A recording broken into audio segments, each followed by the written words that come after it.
Швейцарія планує посилити економічний розвиток і довгострокову реконструкцію України протягом наступних 12 років. Таке рішення ухвалила Федеральна рада Швейцарії на своєму засіданні 10 квітня 2024 року, повідомляє «Європейська правда». До 2036 року на ці цілі планується виділити загалом 5 мільярдів швейцарських франків, понад 5 мільярдів євро. Як перший крок, близько 1,5 мільярда швейцарських франків буде виділено з бюджету міжнародного співробітництва до 2028 року. У Федеральній раді Швейцарії заявили, що ця сума чітко демонструє солідарність Швейцарії з людьми, які постраждали від війни в Україні, і сприятиме зміцненню стабільності на європейському континенті. Там нагадали, що Швейцарія та Україна спільно започаткували широкомасштабний процес політичного відновлення на конференції з питань відновлення України в Лугану в липні 2022 року. Присутні 59 делегацій держав та міжнародних організацій погодили такі луганські принципи, які заклали наріжні камені процесу політичного відновлення.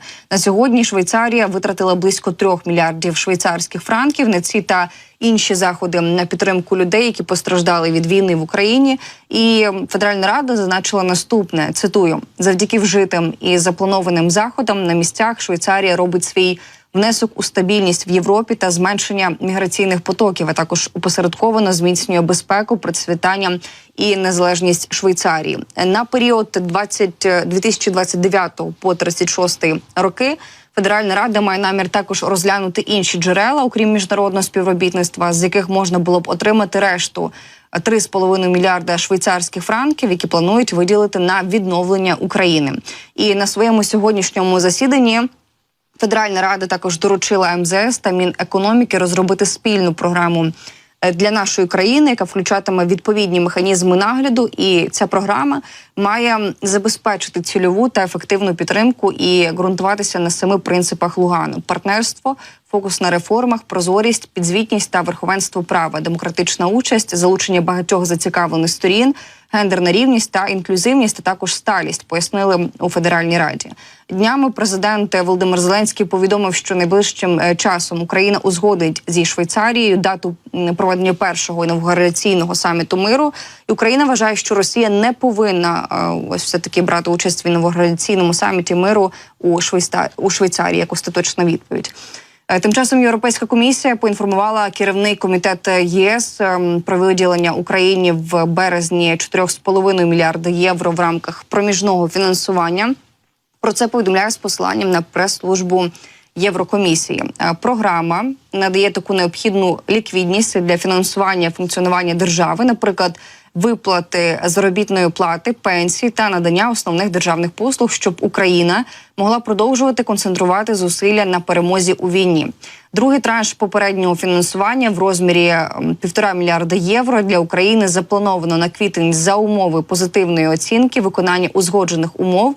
Йдеться в повідомленні.